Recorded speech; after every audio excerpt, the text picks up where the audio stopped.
And it says we are live. Okay, a very good afternoon to everybody. I'm Nadine Parry, executive and leadership coach, workplace mediator, and doctoral researcher.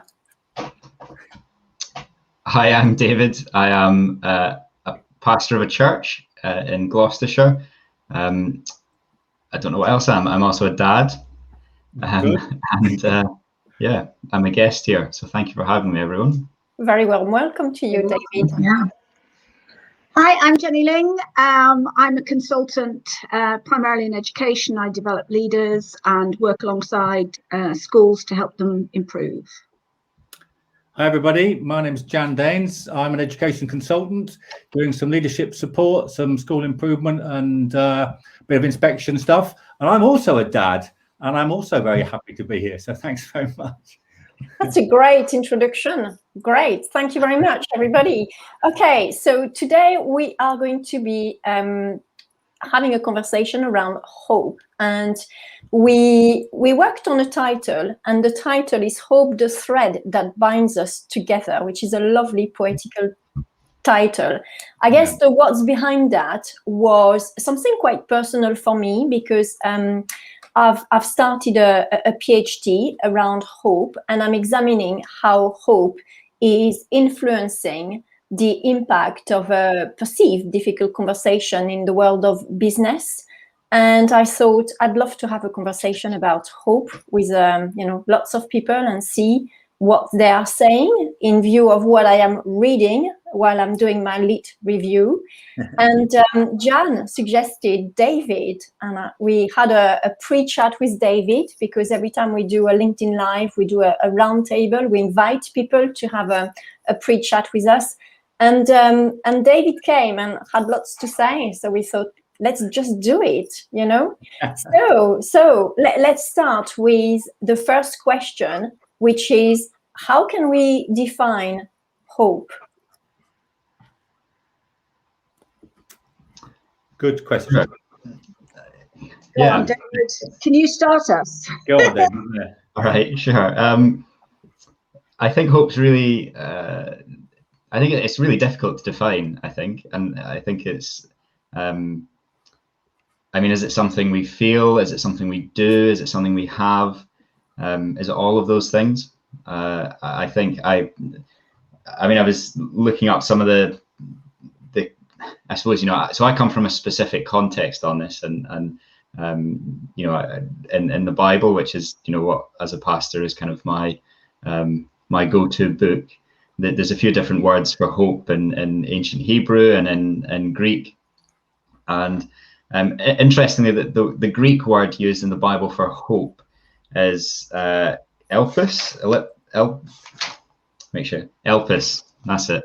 Not a Greek scholar, just to throw that out there. But that comes from, and it's actually used in the story of Pandora's box, which isn't in the Bible at all, but Greek mythology. Does anyone know anything about the Greek mythology? The Pandora's box, she's given this box, she's told not to open it.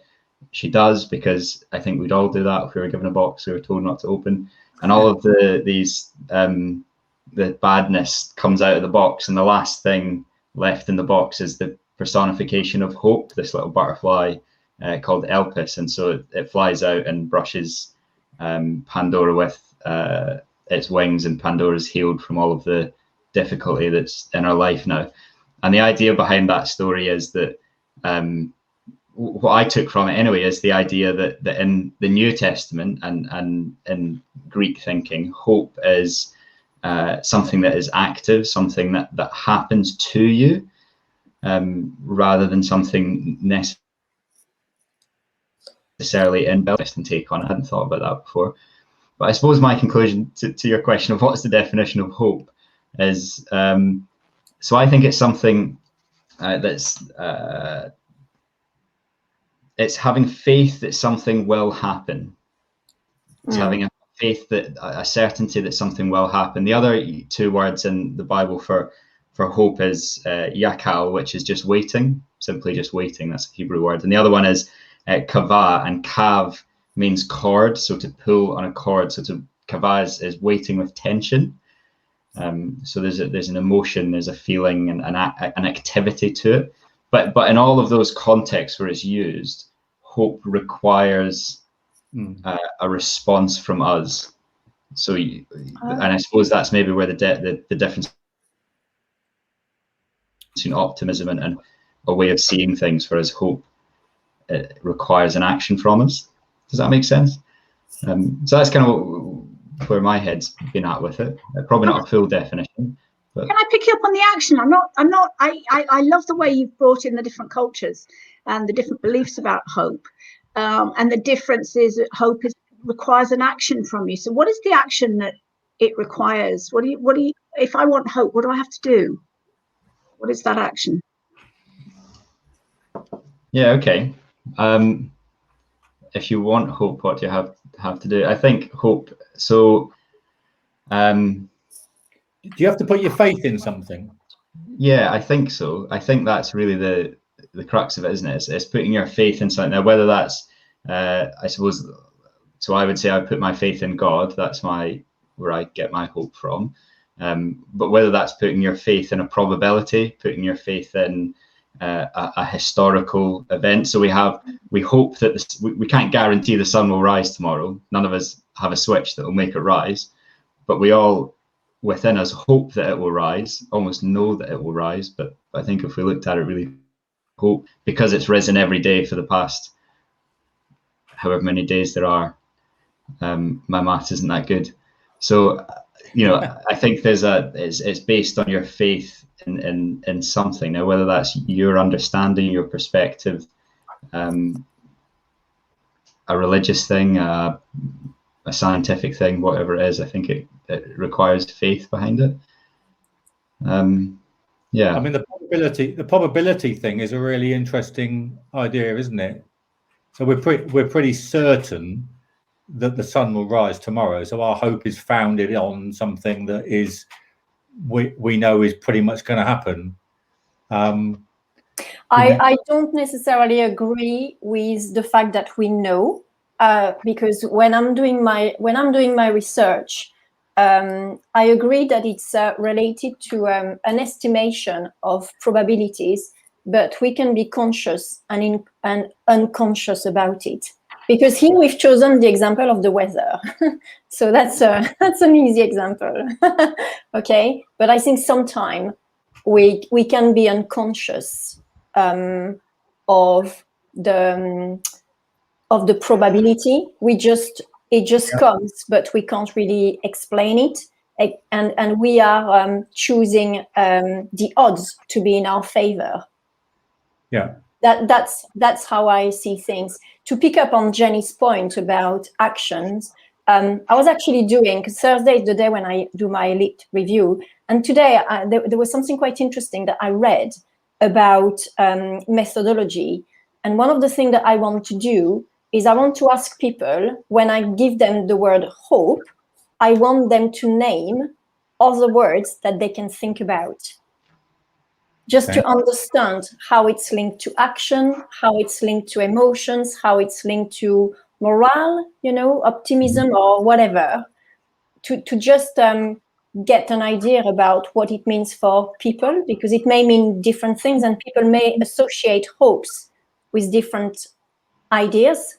And Jenny's question about, what sort of actions are we talking about? For those who have no faith, then what actions are they going to take if they are hopeful?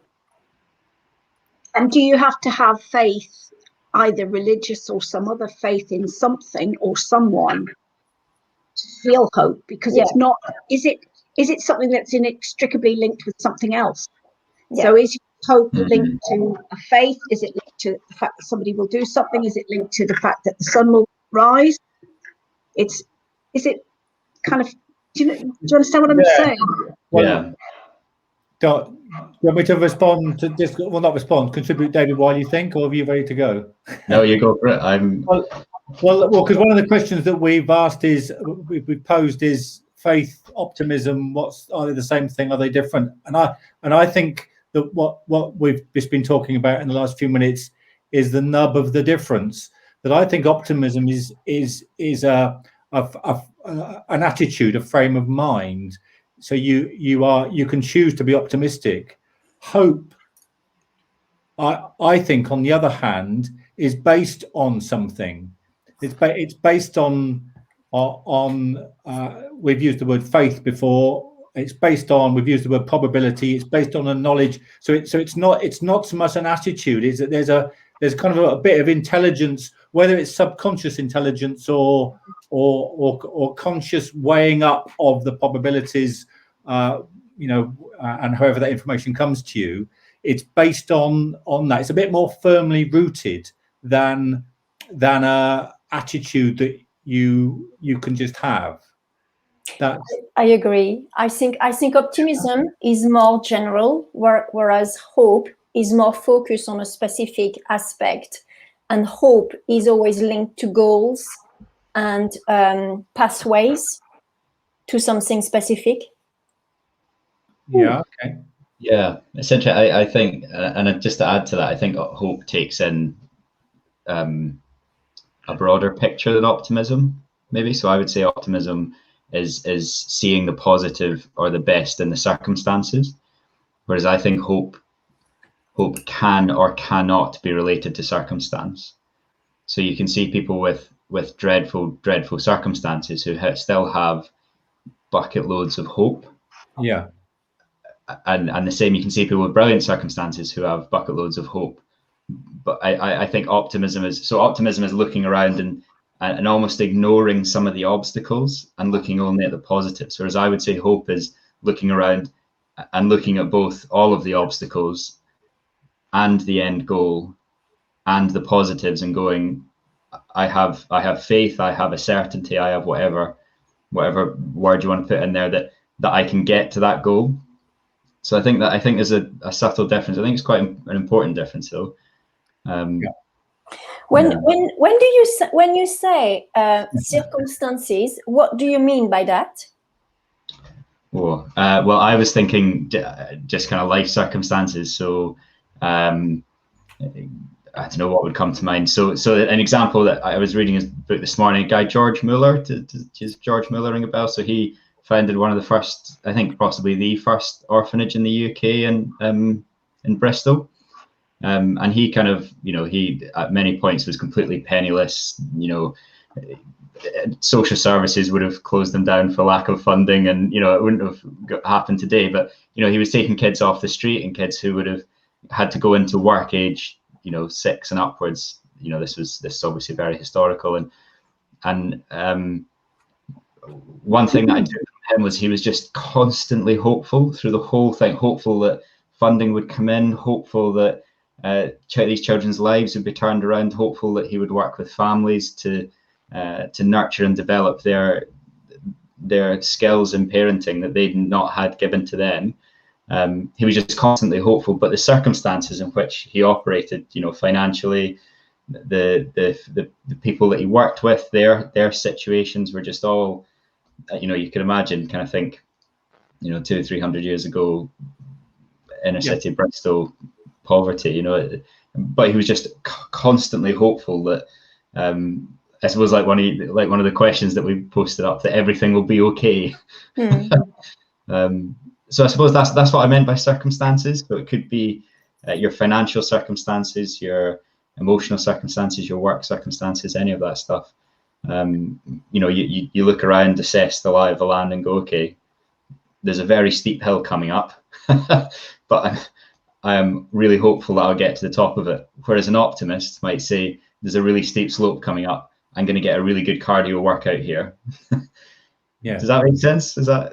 Yeah, it's really interesting, because are you saying, and I think, I mean, relating it to circumstances, some of the things that have struck me about hope is some of these things that you see on television, for instance, in Sudan or in a refugee camp, or all these programs about refugees primarily, and you find some little bright sparks in those places who want to go on to be a doctor, or who are determined to get to the UK, who have this spirit of hope. And what I'm wondering is hope actually one of the strongest drivers that you can have? Is hope a driver? Because if you're stuck in a situation that you see is hopeless, what impact does that have on how you then take the next few steps forward? Whereas if you're in exactly the same circumstances, but you have hope, how will that impact? I'm just kind of mulling this over as you were talking, because I had this image of one child in particular, a young teen who had talked so hopefully, and I that made me wonder. I just put, is hope a driver? Do you think that's what is one of our strongest drivers, in fact? I just want to pick that up, and I'm certain there's two major things in my life that speak into that. One is I lived and worked in Malawi in sub-Saharan Africa for a year. I was opening an IT academy there in a township, and it was poor, super poor. But the children that would play in the mud and the gutters had as bigger smiles on their faces, necessarily linked directly to hope. But in this instance, it absolutely was. They were because an absence of hope in those circumstances, despite the fact, no shoes on their feet, very one set of clothes, but their lives were full of joy and full of hope because for various complex reasons. And then the other circumstance where I learned so much is I was head of a residential special school with the most disabled youngsters you would find, and at times the whole school would be in fits of laughter, and there was just a hope that exuded from the classrooms and the corridors. Obviously not all the time, because we were doing life, but their circumstances are ones that some people would say, quite, how can these people be hopeful? Well, absolutely they were. And I think there's a complex of internal calculation, which you don't even realize you're doing, to do with perception of your reality, perception of your context, and then what is likely to happen to you in the future. So I don't think it. So it isn't related to affluence. Absolutely not. It isn't related to being rich, because you can be rich and lack hope and affluence, and it's much more complicated in that, and it's tied up with, as I said, perceptions with regard to a whole series of things. But hope is also really. We read a lot about hope for end of life conversation, and for people who have cancer and who have to keep having hope to survive, actually. So hope can have a very different context. And I remember my father had cancer, and I remember that for him to keep hope going, to keep his hope and his survival going, every time when he would come back from a chemio session, he would go and cut the grass. And the fact that he could cut the grass we had quite a big house, the fact that he could cut the grass would give him a measure of the hope that he was enabling or allowing himself to have. That he was well enough to do that. Yeah. Was a sign of hope. That was a measure. That was a measure of the hope that he allowed himself to have. And yet he realised. Sorry, yet he realised he was coming towards the end of his life. Yes. Yeah. Yes. So hope, you can measure hope, and hope. How long is hope? How big is hope? Yeah. I mean, David, in your role, you must have come across that sort of situation a number of times. Yeah, I have, and I suppose personally as well. And so my mom actually is she's having her third lot of chemo next week, actually. So she has cancer, and she's had autoimmune illness since she was in her 20s, and she shouldn't, according to the doctor, she shouldn't be alive today. She definitely shouldn't be surviving chemo and be alive today. And it's funny, we reflect on it now as adults, that growing up, we never felt like, as a child, I would have never said my mum was unwell, because she just oozed this sense of victory and hope, and kind of, I don't know, there was like you kind of saying, Nadine, there was this internal drive that just seemed to make life happen regardless of what was, you know, going on internally. Yeah, it's quite incredible, really. I mean, I suppose my personal experience, it was funny when Jan asked me to do this. Oh, my light bulb's just gone pop. When Jan asked me to do this, it's fine. I get zapped live on LinkedIn. When Jan asked me this, I phoned my dad and said, "Oh, Dad, you'll never guess what. There's 3 people that used to be teachers and are head teachers involved in education, and they want to hear my opinion on something." Because I hated school, absolutely hated. And so when I was I really dyslexic, and the school that I went to, primary school, head teacher just didn't believe it existed. Didn't, you know, I was kind of told I was lazy, and I was either lazy and intelligent or stupid and hardworking. I had to kind of choose between the two. And it was really bad, and you know, it was that kind of percolated down into the teaching, and I had one teacher that actually believed in me at all. But so you know, there was things that I had every day. I had to stand up and read in front of the class, even though they knew I couldn't read. You know, it was that was my morning. Come into school, stand up, read from the board. Well, try to read from the board, and then sit down. So you know, by the time I was 8 or 9, I was just really, really depressed. And you know, I was at the point where I just didn't want to live anymore. At the age of 8, and so, you know, I had this. You talk about, you know, a tunnel and there being a light at the end of the tunnel. At the age of 8 or 9, you know, through to 12 or 13, there is no light at the end of that tunnel, because you're not going to get educated, you're not going to get a job, you're not going to be able to provide for your family, you're not going to be able to do any of the things that children generally just don't have to worry about. And I, you know, I knew I had to worry about those things because my teachers told me I had to worry about those things, and then didn't do anything to help me. So you know, my relationship with education has been pretty rocky throughout the years. So we were just chuckling at you know, swings and roundabouts, everything comes around. But anyway, so you know, in that state, my really personal experience of hope came from my parents, and I think this is, you know, the thread that binds us together is hope is infectious, and I think you can pass it from one person to another.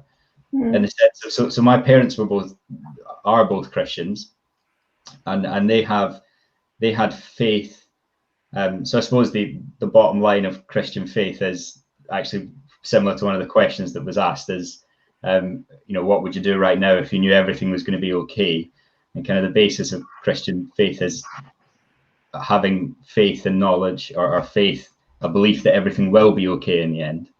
And so my parents believed that, and they believed that, they passed that on to me, and so I took hope from that. And my hope came from even from a young age, knowing that despite my circumstances, I believed, but you know, I know some people might think I'm pie in the sky and a bit deluded, and that's fine, but I believed that God had a purpose and a plan for me, regardless of what anyone else told me. And so I felt that gave me such tremendous hope. And then moving forward, you know, my last job, I worked at a cafe that provided support for adults with mental health issues and learning disabilities. And we gave genuine, real life work placements to people that had been rejected from hundreds and hundreds and hundreds of jobs. And giving somebody a purpose gave them so much hope that they can achieve, they can do something, they can make their life better. And that then just, the hope just snowballed and snowballed. You know, it got to the point where actually volunteers who'd been around for a while, we just had to kind of stick them amongst volunteers that hadn't been around for a while, because the hope just passed from one to the other. Wonderful story. It's great. It's great. So that's kind of my personal experience of hope. But yeah, in my job, you know, every major life event, a pastor is supposed to be there, right? You know, funerals, weddings, you know, children, dedication of children. You know, the last year has been, I did a funeral earlier right at the first lockdown, where a lady had passed away. And this was when we thought that COVID was going to, you know, kind of take a massive toll on everyone over the age of 70, when we didn't really know anything about it. So the crematorium said immediate family only. She had one brother, and she hadn't spoken to him in 20 odd years, and he had wanted to make amends and it hadn't worked out, very complicated family, and he turned up with his wife, and those were the only two in the whole building. And you're going, how on earth do you pass hope on in a situation like this? How do you inspire hope into this situation? And that was probably one of the most challenging services I've ever done. I think. Yeah. So and that's the thing. It is trying to find. I think a lot of it comes down to belief and purpose, and helping people to understand what their belief and what their purpose is, even if it's not the same as mine.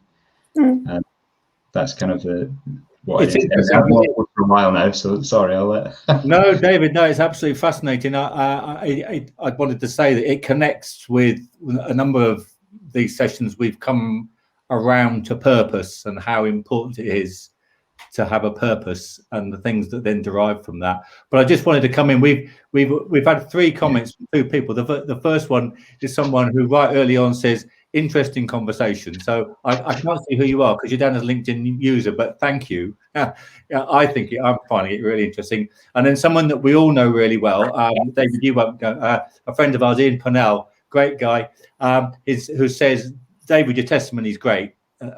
Thank you. And he has a question, which is, he wants me to ask you. Can you see it? Yeah. I mean, I'll say for people who can't see the comments, it says, can I ask David if his hope or his faith came first? Thank you, Ian. Yeah. Thanks, Ian. Yeah, thanks, Ian.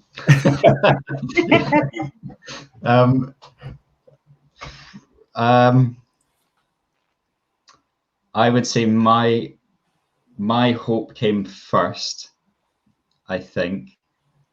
But I think because of I don't know. You were a young lad. My parents' faith came first, and my hope came second. Does that make sense? So I think, just as any young child, you almost for the first few years of your life inherit your parents' way of doing things, don't you? Until you find your own. And so I think my faith in them came first, and then my hope, and then my faith in. Does that make sense? I don't quite know. I think they're probably linked. I mean, it's funny. I can't. That period of my life was.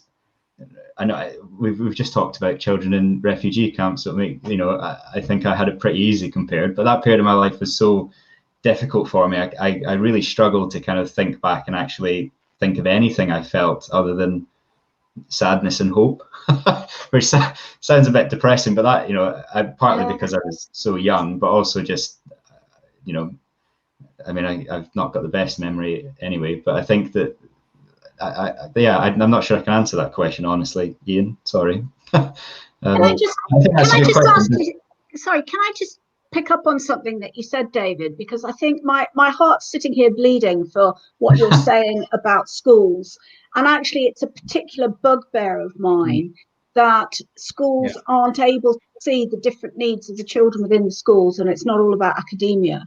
I mean, we've all got, a background in schools, but I can say hand on heart that you wouldn't have had that same experience if you'd been at my school, because I'd have moved heaven and earth to make sure that you got the sort of education that you needed. But the other thing I wanted to say and say really strongly is last week, a couple of weeks ago, we had a guy on called Max, who was a personal trainer, and he was severely dyslexic. And I've worked with him for about 4 years now, so I know about his struggle at school as well.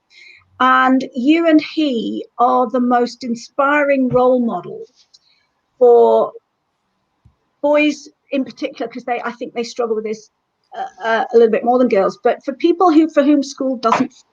My daughter has all sorts of learning difficulties, and school didn't fit for her, and I watched her struggling all that time. So I think that the 3 of us may be ex-heads, but we're very, very conscious that school is not for everyone, and that people such as yourself, who can come out of school with your depth of expertise and your wisdom, and you're obviously super bright, but in school, if you're not succeeding, it's very difficult to feel that you are super bright. because all the feedback that you're getting is telling you that you're not. And can I just say to you, you are obviously super bright, and you are the person you are as a result of what you've been through. And I just, I take my hat off to you for getting through it with hope and with the ability to give back the way that you have got. Yeah, no, thank you. I think it's, yeah, no, thank you. I think it's funny. I think it's actually possibly had a bigger negative impact on my parents and my brother than it has on me, because I went through it. I can kind of, I can sit here and deal it. Whereas, so my brother, which made things even worse, is think of an absolute genius. That is my brother. He's doing his, I think he's doing his second doctorate, and he's 29. He's what's he doing? He's studying, well, a second doctorate. It's not really a doctorate. He's studying medicine.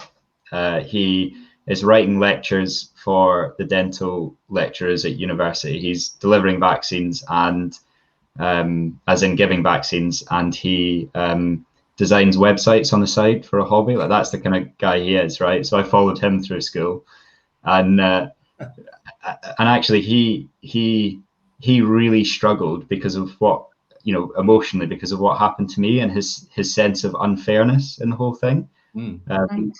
Which is a fascinating thing. Anyway, we're going off topic here, but I think yeah, I mean, so I do some part of my job. I go into local school and do some one-to-one mentoring with pupils that are disruptive, and I think part of it, the school like it because I think we, it's not just me. There's other people that I think we genuinely help.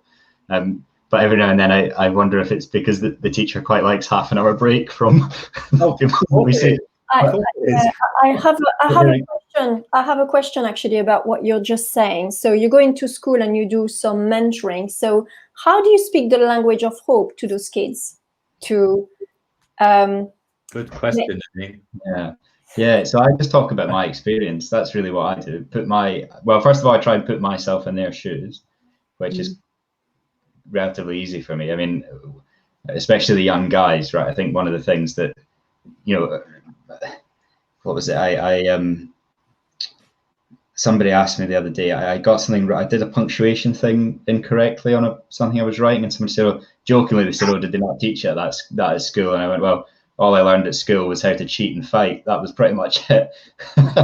and because that's all, it's horrendously bullied. That's all I learned how to do to defend myself. And that's it. And a lot of the guys that I see, they develop coping mechanisms, whether that's going into themselves, whether that's outbursts, whether that's just not appearing to not care, all of this stuff. And so I just try and put myself into their shoes and then think, well, what would make me feel hopeful? What did make me feel hopeful in that circumstance? And a huge part of it is hearing from someone else who's been through a similar thing and has come out okay out the other end. So we talk a lot about that. We talk about what they experience, what I experience. I think just listening to someone as well. And actually, I think that it's interesting. We mentioned odds earlier about the hope being based on it.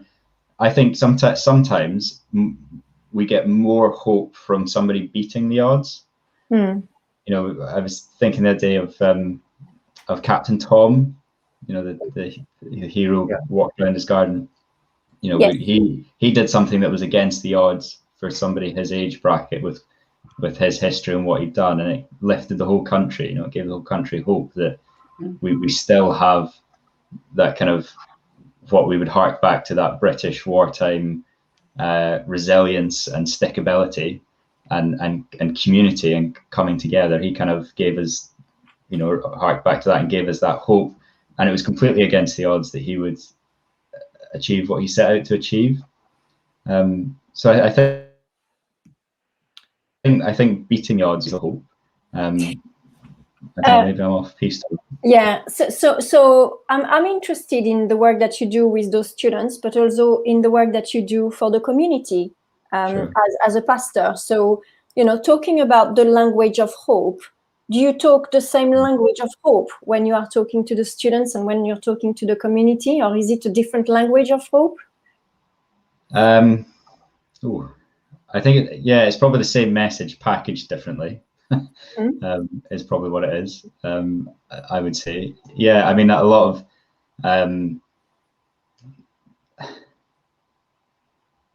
Yeah, I mean, I think so. So quite often, the circumstances that I've been involved with in the community would be really quite difficult. You know, it's at a bereavement or a breakdown of family. You know, those kind of things, addiction issues, and it's part of the whole thing is trying to paint a picture of something better, paint a picture of this can get better. I think that's a huge thing with a lot of sort of leading addiction studies is actually, instead of going, you know, if you don't sort the issue out, this will happen, you know, painting the worst picture, it's saying, if you make these steps of progress, here is what you can hope for. This is what life can be like at the other side of this. And that's the huge part of it, is painting that picture. So quite, I suppose, sharing my own story with the guys in school is saying, look, you know, you might not want my life, but you can, that there is a life. So there's a young girl who completely, I really like her. She knows her own mind. She has her own opinions, and they very rarely agree with any adult, those opinions. But she wants to design trainers when she grows up. She's really good at art, and she wants to take, you know, buy trainers online and then paint them and do all the, you know, quirky custom stuff. And you go, okay, well, let's build on that. That's a hope. It's a small hope, and she probably doesn't really believe she can get there. But let's build on that. Okay, so how are you? Let's picture your life like that. What kind of studio are you going to have? What kind of paints are you going to use? What kind of building are you going to have? Are you going to have an office for, you know, painting this picture of life could be like that. You know, and I think that's kind of, I think that's the purpose of work experience, isn't it? A lot of the time, is to let people see what life can be like on the other side of education. I know that work experience had a big effect on me. So I went to study civil engineering originally. I took a year out of school. I was asked to take a year out of school, and I had a tutor for 1 hour a day.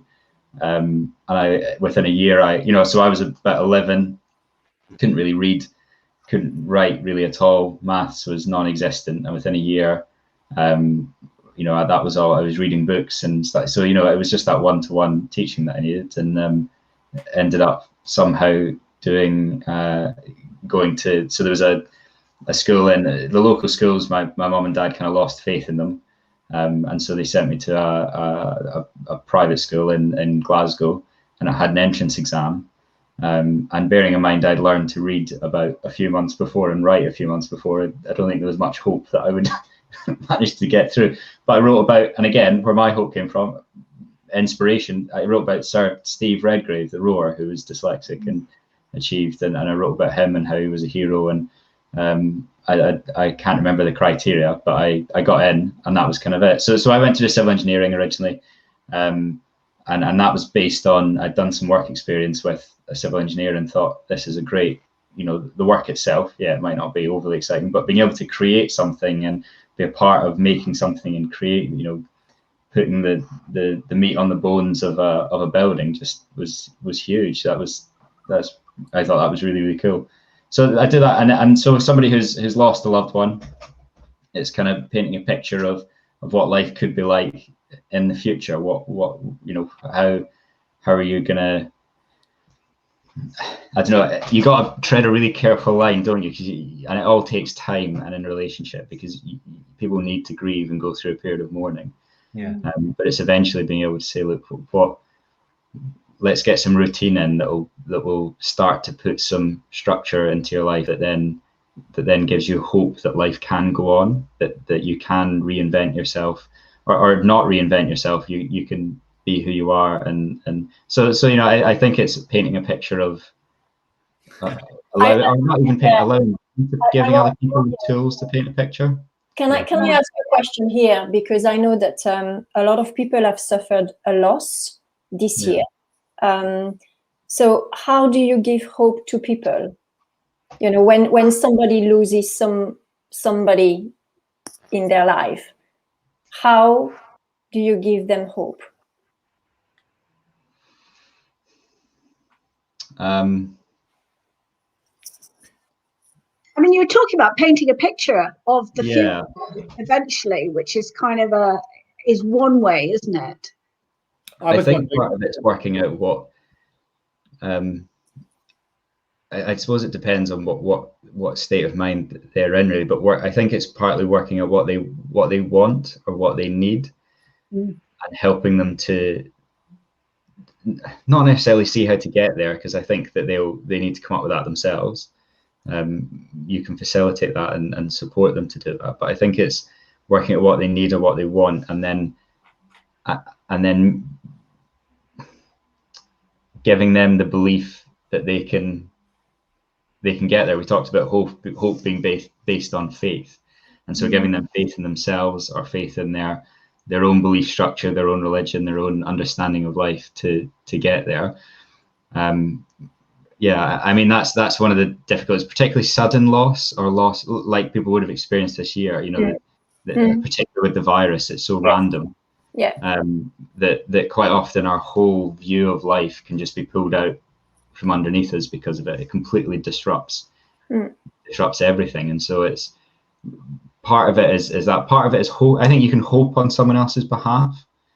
There's a guy who I'm supporting who lost his wife last year really tragically, and it's being able to hope on his behalf, saying, look, mate, we can.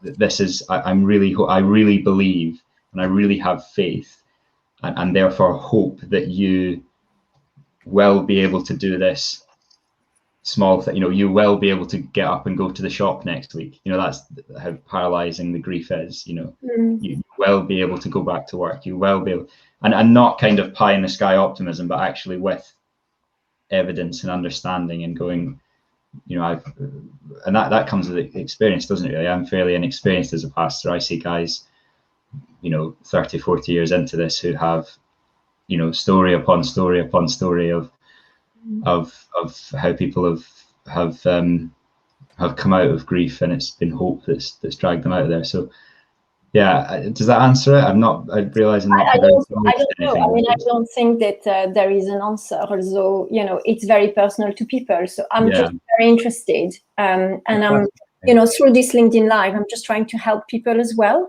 So I just think that it's good to hear from you and what you have to say. I guess another question that I really want to ask you is, have you ever had anybody challenging you on hope, saying, David, what are you talking about? This can't be. Yeah, all the time. Yeah. So how do you respond then? I think it just depends on what it is. I suppose. So I mean, the one that kind of happens a lot, and you know, perfectly welcome it, because you know, that's why I like stuff like this. I think open dialogue is, you know, a necessity in life. And so, or to necessity to developing in life. And so one of the big things is, well, it's just the basis of my belief, isn't it? Is saying, well, you hope that this, you know, this book, the Bible, is true. You believe that it's true, and you therefore hope, and you have faith that God's promises will come true, and hope that one day everything will be okay. One day everything will be sorted, and I don't know, to kind of use a blunt term, heaven will be there, right? So that's kind of that gets challenged all the time, and you know, I welcome that challenge, and I think that it's, you know, that's that, you know, even people who've gone to church or been part of the church for years, and like we say, a bereavement or something, a traumatic life event just pulls the rug out from under their feet. And it is being able to, you know, what I do is I go back and say, okay, what were the things that grounded this belief in the first place? What were the things that grounded your faith in the first place? Let's go back to the real basics here, and look at what grounded that, why that happened, how that happened, and let's just build on that. And you can go off in all sorts of tangents there. Now, if it's more of an abstract thing, and someone, you know, somebody just says, you know, you just have to engage in a dialogue, really, and you know, be honest. Do you think that we need to have faith to have hope?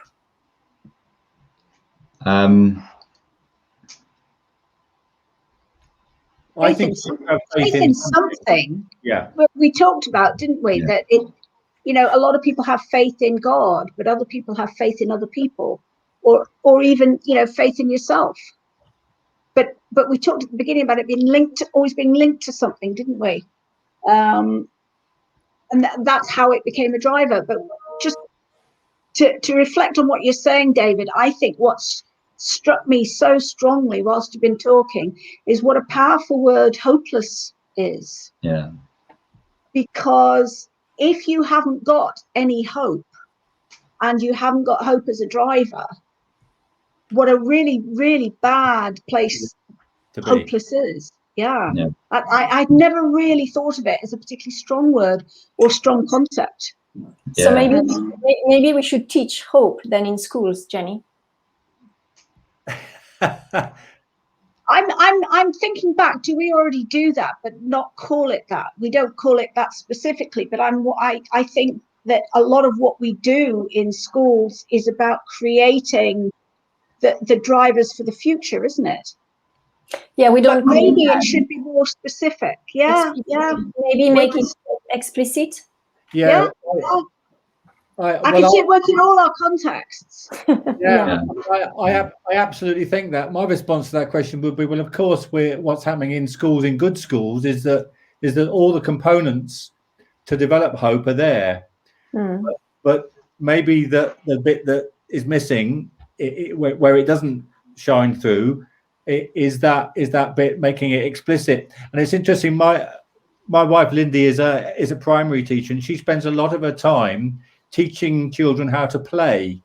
But it seems ridiculous because, you know, surely you know, but actually there are a lot of kids who don't know how to play. They don't really get how to play, you know, whether either on their own or with others, don't lose themselves. And it's a little bit like that. It's one of those obvious things that I think we're beginning to realize that we need to help people discern, unpack a little bit, and well, let's say, what I'm trying to say is we need to teach.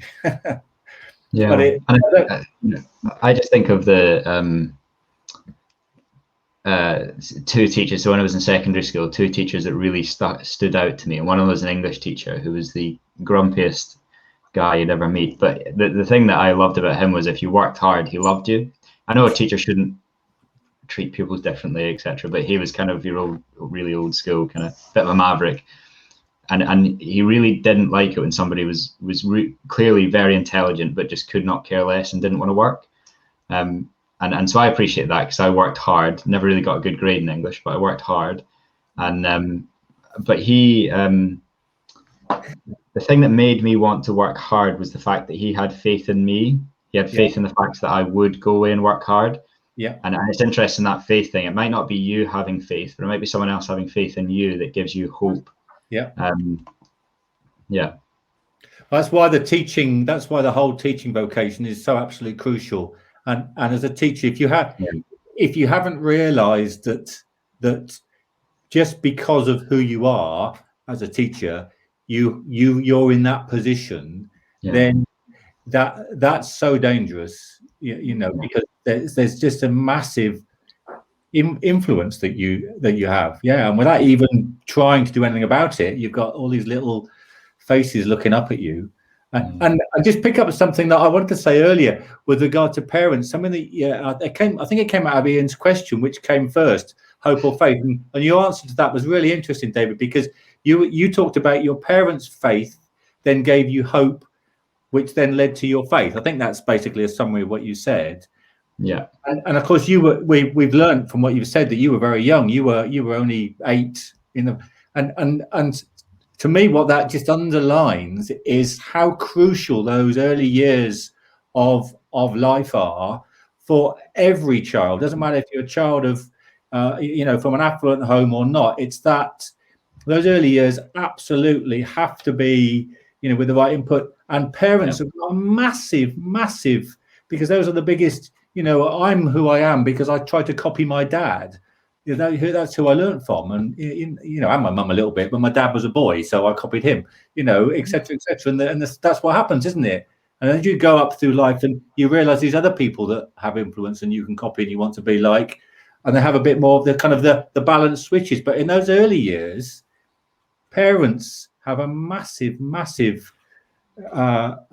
impact just because of what they do. Yeah, and I think even if you bring in Charlie's comment there. Well, Charlie was just underlying the really interesting discussion that we're having, David. And I hate to say it again, but she says you're a really inspirational guy. Yeah, thank you. Students are really lucky to have you. So yeah, a number of people thanking you for your input and your story and your testimony. I don't know. Yeah.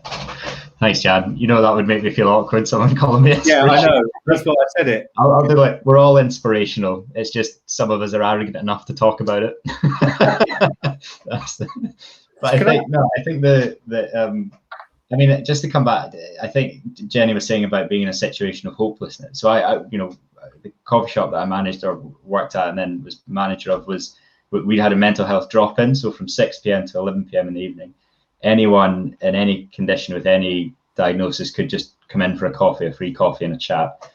And that obviously then throws up, you can imagine what that, city centre coffee shop would be like. And so, we were on more than one or two occasions dealing with people who felt completely hopeless, who were in that condition. And there was, I can imagine. I mean, so I started the week that the mental health drop-in opened. That was a bit of a baptism of fire. And I think about 3 weeks later, I can really clearly remember a lady who'd really sadly taken 180 aspirin tablets and then wandered in. And just trying to. I think that was probably my first experience of seeing somebody else in a situation of real hopelessness in that moment. And that is where, again, like I was saying, coming right back to the basics of what do you, and it comes down to hope, is what can you give them hope in, no matter how small or trivial it might seem to us, but what can you give them hope in is, and we would give out, free coffees. That was we didn't want a financial barrier to be the reason somebody didn't come in. So it could be free, you'd get them to comment on something, convince them of something they're enjoying. And usually by the time they came in, because they'd been spoken to like a human being, not like somebody to be fixed, they were in a slightly better place. And you say, well, you really enjoy this environment, you really enjoy that coffee. Sounds so trivial, but give them hope that they can come back and have another coffee tomorrow and enjoy it just as much as they are. And then give them and just build on that. It's like a little snowball forming, and that was the real work in it. People, my wife works in substance misuse. She manages a drug and alcohol rehab in the community, and she always talks about just giving the people that she sees, her service users is the term she uses, just little snippets of hope every single day, bit by bit, to make a life change. And I think that's so crucial, is not disregarding what other people hope in, regardless of how trivial it might seem. And I think we recognize that with young children quite easily, don't we? So I've got a 2-year-old and a 3-year-old, and the hope that they get a star on their behavior sheet. Like, if I came into work and said, I've done this today, can I have a star? We all need stars of different sorts. Yeah, actually, maybe that should be an idea. Yeah, absolutely. But, I wouldn't. You'd never think about trivializing that in a child. But I think we all look at children as being really hopeful. They've got their whole life ahead of them. Yeah. And I think this is so. Let's just go back to that. Let's not trivialize the little things that we hope in. You guys were talking about, or no, the Dean was about resilience, and resilience being like a muscle that we can exercise and develop. And I think hope is really similar to that. That if we need to learn how to hope, we need to learn what to do with hope when we experience it. We need to learn how to impart it onto others. And I think that's another massive question, is how do you run a community where the key value is hope?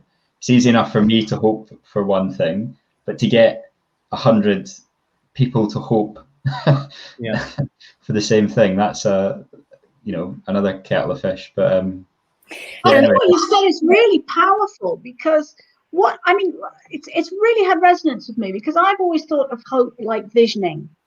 It's the big picture in the future, you know, and sometimes that's so far away you can't really see it. Like lockdown, take lockdown as an example. You know, we've been given dates, so obviously suddenly everybody's really hopeful. But what you've said, and it just makes so much sense, is it's not about that far distant future. It's about tomorrow, or it's about in an hour's time, and it's about something really small. And we'd never, you know, it's the eating the elephant, isn't it? We, you know, as teachers, we will go for big picture, but we'll always go for detail as well. And I'd never really thought of hope as being a tiny step. And tiny steps are always achievable, well, nearly always achievable, whereas big steps aren't.